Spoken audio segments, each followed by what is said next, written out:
Today we're working with a broken septic tank lid. The tenant drove over the top of the septic tank with their car and it fell into the septic tank. Certainly had to pull it out. So in this video I'm going to show you how to get the pieces out of the bottom of the tank to make a new portion of the lid and get it all fixed up and show you exactly how to do it. So let's get started. Septic tank lids usually are one of two types. It'll either be a full one-piece lid. It'll have somewhere in it an access hole for pumping when necessary. And the other type will have these slab strips that are usually about 2 feet wide, and depending on the size of the tank, there might be 3 or 4 of them. And when they got to the middle two, they actually collapsed, and that's where the wheel fell down into the tank. Usually, the one-piece lids usually do not break and cave in, but if they do, that's going to be a lot bigger job. The one we're working on today is the style where it has the slabs that are 2 foot wide. If you do have the type that's a one-piece lid with the access, and a car drove over it and caved in the middle of it, you have a lot bigger problem that's going to be very hard to fix. And I might recommend go ahead and converting it to these 2 foot slab strips, because each of these strips is about 400 pounds. And if you consider the whole top, that would be a 1,200 pound top, which it would take a tractor or something like that to move. I made myself actually a probe. This is just a PVC T, a piece of straight metal from Home Depot. And I used some car bondo to fill the solid inside the T. And I use this to go around and locate the actual dimensions of the tank. So by sticking it down on the ground, you can tell exactly how far the lid goes out and get the dimensions of your tank all marked out.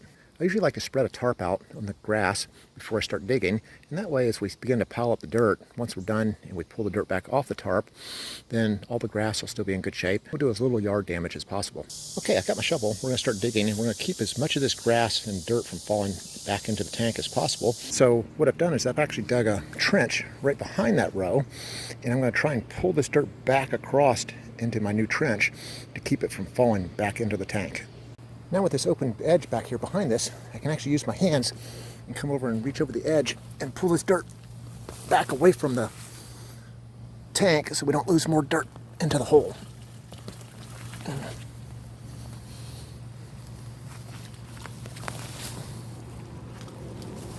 There's the truck that comes out and pumps you. They come to pump it, the actual sludge and everything just sucks right out of the bottom of the tank. Probably at some point we're going to find our concrete lid here.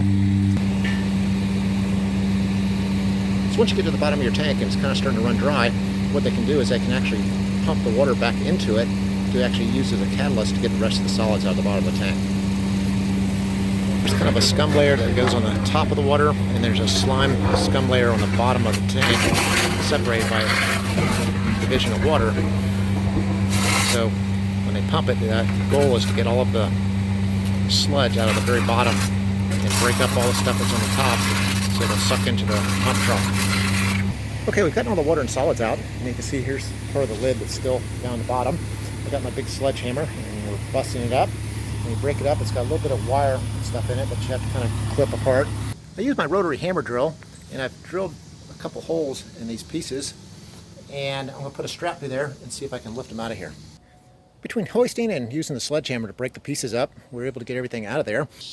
We built these two forms out of 2x4s. On this tank, they're actually about 2 feet by 4 feet. We actually added a couple inches longer on the ends, so as we try to slide this thing in, we'll have less chance of this thing maybe possibly falling into the tank, which would be a disaster.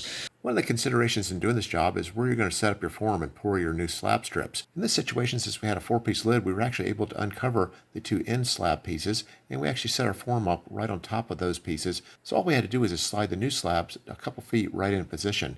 If you were to build these out in your driveway or something like that, certainly carrying a 400-pound slab across your yard might be a little challenging. Okay, we've got a form in position now, and one of the things we don't want to happen is have the new concrete stick to the top of the existing lid that's not broken.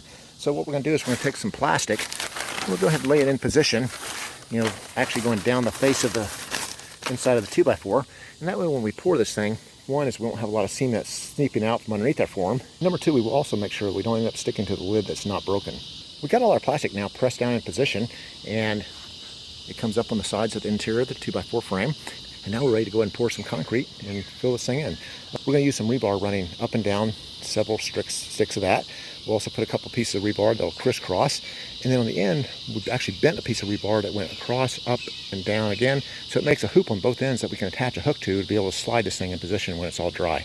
Since we didn't get a video of the rebar before we put the concrete in, I wanted to show you just a little bit of a diagram of how we laid it out. South side thicker line being the perimeter of the slab we poured. And then we laid 4 strips of rebar up and down the length of it. And we laid 4 strips going sideways. And the 2 strips on the end had that little hoop that went up and then back down, which made the place where we could put our hooks on for moving the slab.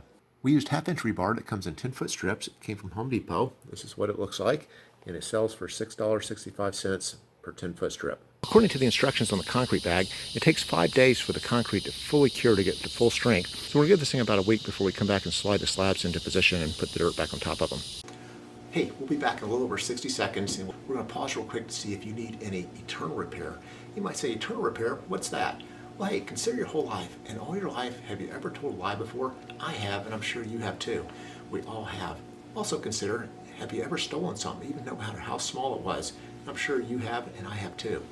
The whole point of where I'm going with this is those 2 rules, lying and stealing, those are 2 of the 10 commandments in the Bible, which define what sin is. So if you've broken even one of those rules, no matter how small it was, that means you've sinned, and we all have.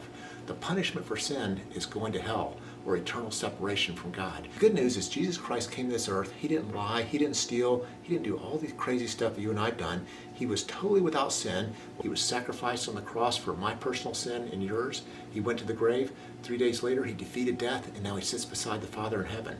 The whole point of why he had to take that punishment on the cross was he was taking the punishment for your sin and for my sin.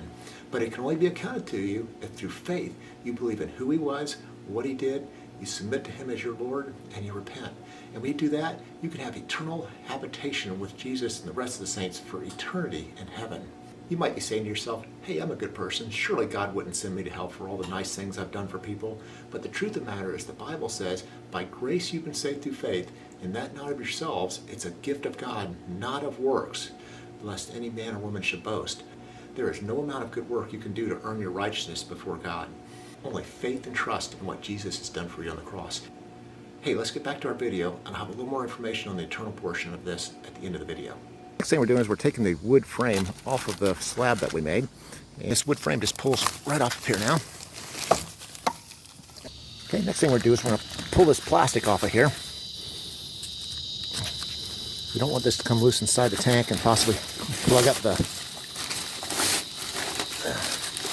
exit to the tank. You have to kind of elevate one corner or one side, and it should pull right off of there. Okay, we're adding a little bit of dry concrete mix to the edges of the tank, and this will help to kind of level out the top of the tank to make the lid so it doesn't have a tilty type of balance to it. Here's what our hooks look like right here, and we're able to put our strap hook right here to be able to lift this thing. The concrete was so soupy that it actually kind of filled in a little bit of this, so we ended up taking our hammer drill and just chiseling out just a little bit underneath it to be able to get the hook on there to be able to slide these things in position. And we do not want to lift with our back, and so we put a hoop. So we put a hoop into the ratchet strap and made it so it can go right around your hips, and you can push up with your legs to lift it, because you definitely do not want to use your back. We estimate these slabs are probably close to 400 pounds. They took a little shy of 5 bags of concrete each one, which an 80-pound bag would be putting it right about 400 pounds. By strapping it in like this, it was pretty easy just to kind of bump it along. Now, certainly we didn't lift it all the way up, but we used our legs to push back, and it was pretty easy to slide it right in position. One word of caution: if you're going to strap in like this to move these heavy lids, you have to be 100% certain that there's no possibility that this lid could fall back into the tank, thus pulling you in with it. In this situation, we made these lids a few inches longer than the originals, so there'd be no possibility of this happening. Okay, we got both of our new slabs in position. And the one thing I'm going to do is go and stand on each of the corners to see if I got any tilting where I might have a 3-corner balancing act going on. Next, we're going to check our ends. If there's any undercut where maybe some of the concrete we put down there got shoved out of the way when we were putting the lid on, I'm going to take some more dry concrete. I'm going to shove it up underneath the edges. And this dry concrete, as soon as we have another rainstorm or something like that, it'll end up hardening up. The new lid that we made was actually thicker than the original. I wanted to do that because these were the 2 middle pieces, which are not braced by the end of the tank. So these are the thickness of a 2x4, which makes them about 3.5 inches thick. The original was probably about 2.5 inches thick. So this will be a lot stronger and it'll last a lot longer. Now with our new lid in position, we actually have just a little bit of a gap between the two pieces. We made the lid about a half an inch smaller than the original to make sure we could just drop this thing down in between the existing end pieces. So what we're going to do is come back with a little bit of spray foam and we'll fill that gap. Just like that. The next thing I'm going to do is I'm going to take some plastic. I'm actually just going to lay it over the top of these seams that I just put the spray foam in. And that way, just in case there's ever any compromise with the spray foam, with the dirt on top of the plastic, it'll just help keep any of the dirt from like falling into the tank. Hey, as far as the eternal portion I was talking about, if you're not sure you know who God is, I encourage you to pray like this. Say, Lord Jesus, if you are real and you are out there, I pray you would reveal yourself to me in a tangible way. And when you make that prayer, he's going to answer it and you will know he is real. At the point you know he is real and you're ready to accept him as your Lord and Savior, the gospel is so simple. All you have to do is just pray like this. Say, Lord Jesus, I recognize that you are the Son of God. You took the price for my personal sin on the cross. I surrender my will to your will as Lord of my life. I repent of my sin. Thank you for loving me, forgiving me, and accepting me into your eternal habitation. That's just how simple it is. But the catch is that just saying those words won't do anything for you, only unless the heart believes the words that you're speaking. For the Bible says in Romans 10:9, if you confess with your mouth Jesus Christ is Lord, which I just did, and you believe in your heart God raised him from the dead, you will be saved. Salvation only comes through faith and believing. Hey, if you get a chance, visit our website, eternalrepair.com, where we have a lot more information about your walk with Jesus Christ. That's eternalrepair.com. Thanks for watching.